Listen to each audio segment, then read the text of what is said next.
Many struggle with the reality of spending Christmas alone. But what if you were absolutely alone? You were on a spaceship, deep in the galaxy. Everyone else is in cryogenic sleep, but you're wide awake. But worse yet, you've just realized you're not actually alone. What's that? You want to be scared? Come with me.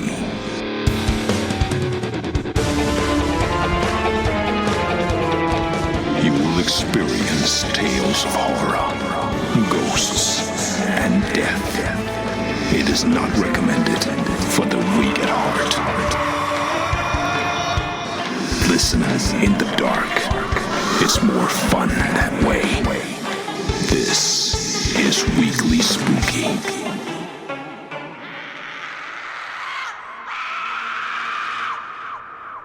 Hello, my spookies. It's Wednesday, and you know what that means. It's time for a little spooky in your weekly. I'm your host and narrator, Enrique Couto, and I am so excited to bring you the first of a whole lot of holiday-flavored horrors just for you, my dear spooky listener.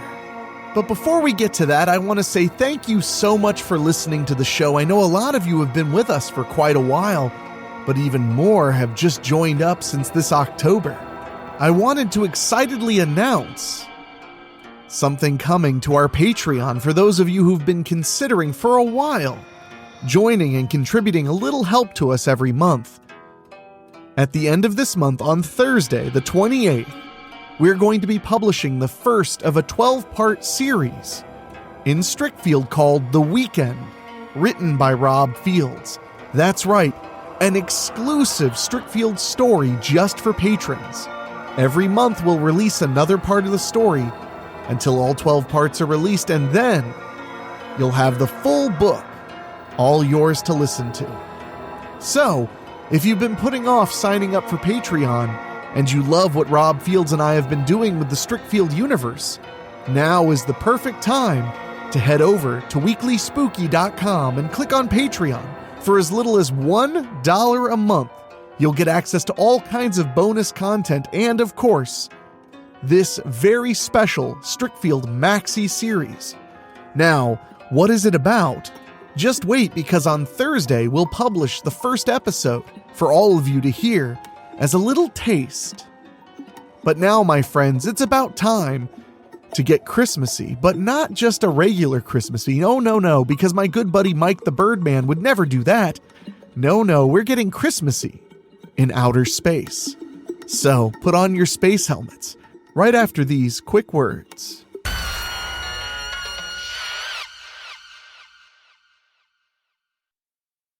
"12 Days" by Mike Ashkewe. To whom it may concern, the following data logs were recovered from the wreckage and flight recorder of the United Earth colony ship Roanoke in the year 2370. The data contained within is from the lone custodial engineer aboard the vessel during its journey to the proposed colony site on planet LV, Life Viable, 529.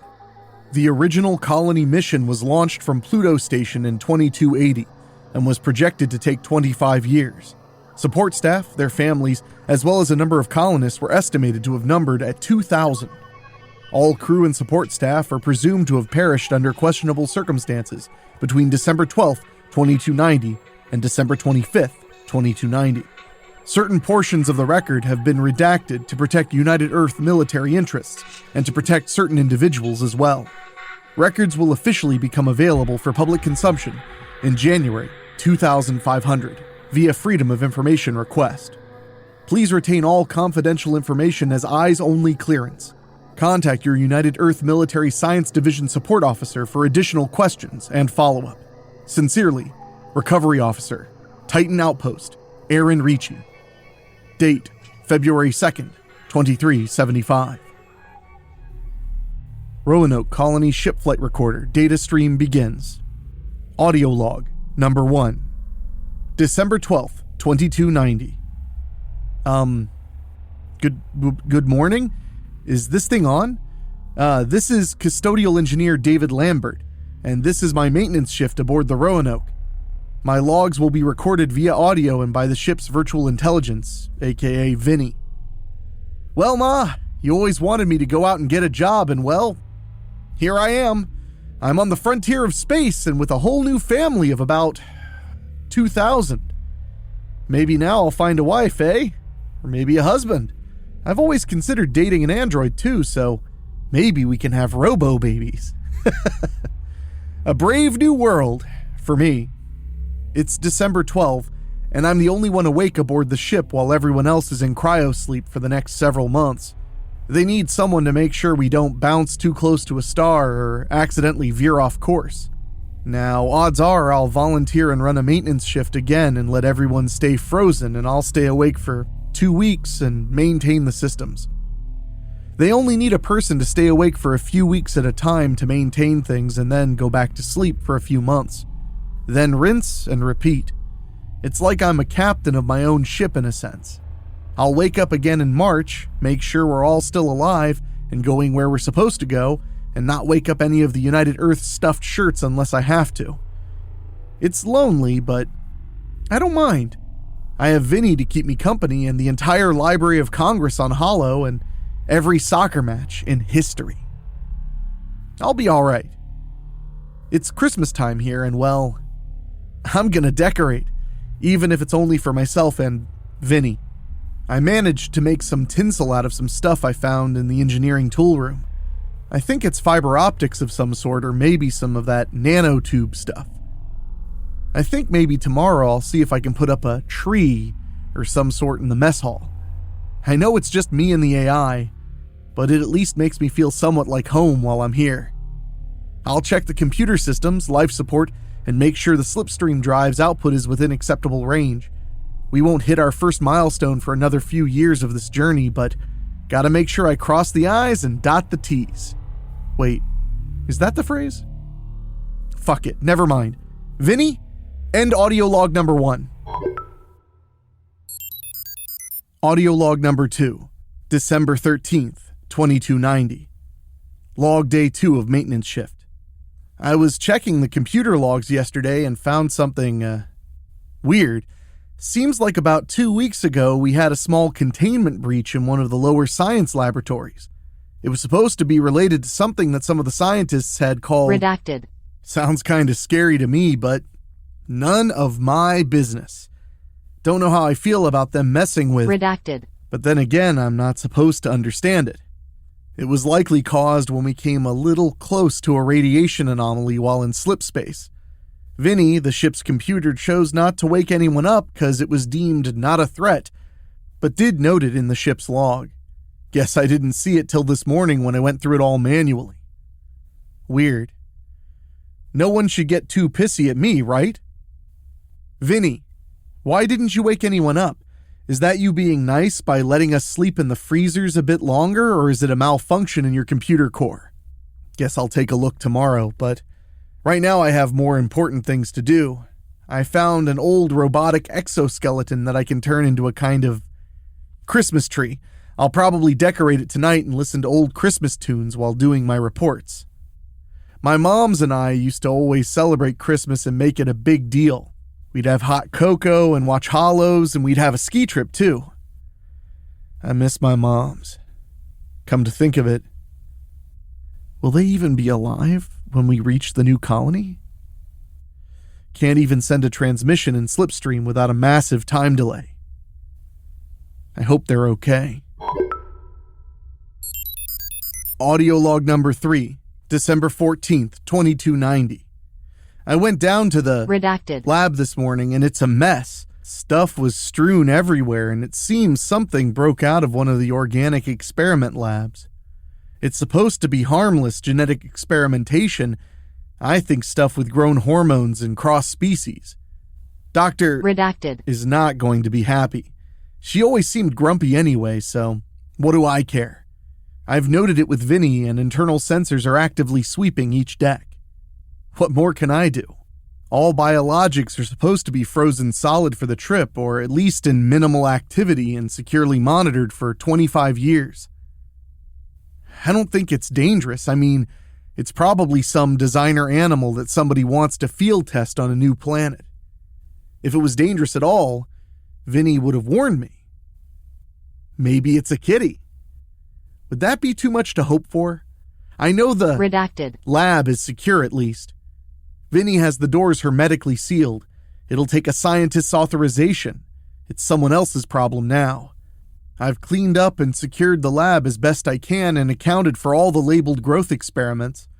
All experiment pods are locked up tight and cryo seals are in place. Likely gonna set up in the mess hall tonight and watch a bunch of movies and maybe rehydrate a turkey dinner. It'll be a nice way to unwind after the day I've had. Audio log number 4, December 16th, 2290. Something bad happened this morning. I'm sorry to report that we lost a portion of the crew. Vinny is still compiling data now, but it seems like there was an accident in one of the cryopod's bays. Most of the military crew's pods failed. There was a malfunction inside their cryopods and it flooded them with the freezing solution.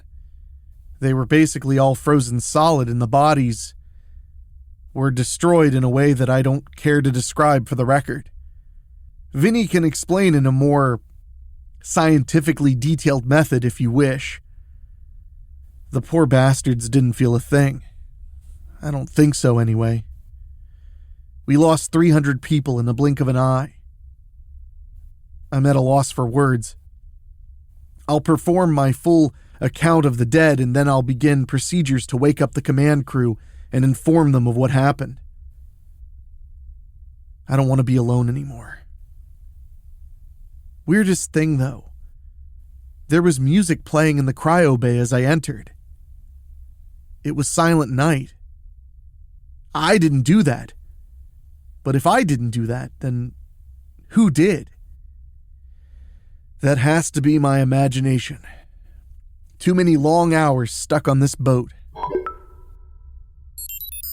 Audio log number 6, December 17th, 2290. I can't bring the other cryopods online. The command crew, the support staff, I can't even wake up another custodial engineer. The system refuses to respond. Vinny is reporting a system-wide failure relating to the reanimation system, caused by yesterday's failure. It believes it can be repaired, but it'll involve taking him offline for several days while it runs low-level diagnostics. It would just be me, and the ship, and maybe whatever else is on board. This has to be just an accident and a coincidence. I'll clean up as respectfully as I can, but I may let the ship's reclamation and automated systems deal with it. A burial in space isn't so bad, right? I know they deserve better, but look, I'm just a custodian. I don't get paid enough to put people into buckets to be later identified. I'm not overly religious, but maybe I'll pray for them tonight or something. Say a few nice things. I'll say something. Anything. Wait. Strike that from the record, please. Shit. Vinny's offline. Please strike that from the record. Fuck. Audio log number 7, December 19th, 2290. Vinny is still offline and repairing themselves. Something weird is going on here. Internal motion sensors keep going off on random decks. I've had motion detected on the engineering level, recreation centers, and even some in the nursery cryopods. I still am unable to wake the crew. I even went down to the main command level and tried to manually override the captain's pod. She's still sound asleep. Communications are also completely offline as well. According to the logs, they were manually taken offline over a month ago. Something is wrong here. I'm afraid to go to sleep right now. I'm going to go down to the armory and get a gun and sleep with it beside me. Probably overkill, though. What was that thing that Mom used to say? Happiness is a warm gun. It'll make me feel safer if I get a gun. I'm getting a gun. Audio log number 8, December 20th, 2290. Life support keeps flicking on and off between the decks. Sometimes it's perfectly warm and suitable for people, and other times it's almost as cold as the vacuum outside the ship. Internal alarms keep going off in the redacted room and now in the computer core. I can't get into the lab area though. I sealed it off a few days ago, and without Dr. redacted authorization or one of her flunkies, I'm locked out. I guess I could try blowing the door and seeing what happens, but I don't want to risk rupturing the bulkheads. I doubt that seismic survey charges would work anyway. I went through the mess hall today and sat by my Christmas tree and tried to find a few minutes to get my thoughts together. I thought I'd feel safer here. Someplace familiar. It didn't work. I swear the exoskeleton suit had moved where I'd put it. Now I haven't slept a lot in the last 24 hours, so I could be imagining it. I'm also positive I faintly heard something over the ship's intercoms. Like it was something only I could hear. Again, I haven't been sleeping well. Vinny should be back online soon, then I won't be alone. He'll wake up the crew and I won't be alone. I won't need this gun anymore. Oh yeah, this is David Lambert or whatever. Christ, I need to sleep. Audio log number 9, December 22nd, 2290. More are dead. I think we lost around 800 in the middle of the night. What in the fuck happened? The pods are flooded. They drowned in their sleep. Even the kids. Vinny came back online for a few but isn't responsive to commands. He won't even say hello to me. Just silence, but I know he can hear me. I know it sounds crazy, but I know I heard something laughing over the intercoms when I entered the colonists' cryogenics section. Internal sensors went offline, but not before I saw something on the monitors. That robotic exoskeleton was walking around the corridors. It doesn't even have a computer core. It's a fucking husk. It can't act independently. I am not fucking crazy. Why am I still recording these? Someone has to know what the fuck is happening here. I am not crazy. I didn't kill these people. Mom, I'm sorry I didn't say goodbye to you. To either of you. Please, God. Help me. Audio log number 10, December 23rd, 2290. I'm being hunted now. Vinny isn't a virtual intelligence. It's an artificial intelligence, and whatever it is, wants me dead. Something escaped from the redacted labs and contaminated the biological portions of his computer core. Vinny took the exoskeleton and is hunting me, deck by deck. Vinny is alive and has a body now. He is the ship and at the same time is stalking the ship in a robotic suit that I just had to drag up from storage. Power randomly fluxes off across the different decks and sections. Vinny controls the ship.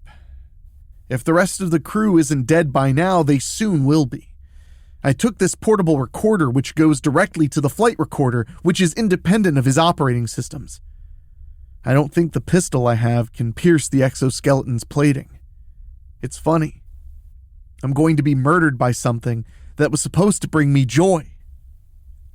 Did I mention I made it a funny little Santa hat and beard? I'm going to die out here. And there isn't a whole lot I can do about it. I thought we were friends, Vinny. Didn't I treat you right? I thought we were friends. Audio log number 11, December 24th, 2290. Vinny is slowly siphoning off the air on the ship. I'll suffocate in less than 24 hours, and there isn't a lot that I can do about it. I can't get into the vehicle section to even get a spacesuit. The bay is locked tight, and even if I could, Vinny blew the doors and all the suits, vehicles, and everything was blown into space. I don't even think we're in slipspace anymore. I don't feel the hum of the engines anymore. I think Vinny is toying with me now. He's playing with the environmental controls, and it's starting to get colder where I am. I can see my breath, and it's so cold. I can't even hold the pistol steady. The ship's speakers are playing Santa Claus is Coming to Town at a frequency that only I can hear. I fucking hate Christmas. Maybe I have one last thing I can do before I eventually suffocate. I'm not going to let this son of a bitch take me down, not without a fight. Ho, ho, ho, motherfucker. Final data entry for United Earth Colony ship Roanoke. Custodial engineer David Lambert initiated liquid nitrogen purge in the engineering deck, critically damaging all systems and leaving the ship adrift on December 25th, 2090 at 12:01 a.m. Ship has suffered critical engine failure to slipstream drive. Ship no longer able to complete mission objectives. Ship's virtual intelligence disabled by unknown user. Experiment redacted. Unaccounted for as of December 25th, 2090. Escape pod launched with 0 biological life signs aboard. All crew and support staff dead due to catastrophic failure across multiple systems. Cause: likely sabotage. Internal reporting of mental instability of crew member custodial engineer David Lambert, likely responsible for crew and vessel destruction. Recommend investigation and activation of redacted protocol. Distress beacon activated on December 31st, 2090 by unknown user awaiting salvage and recovery operations. End transmission.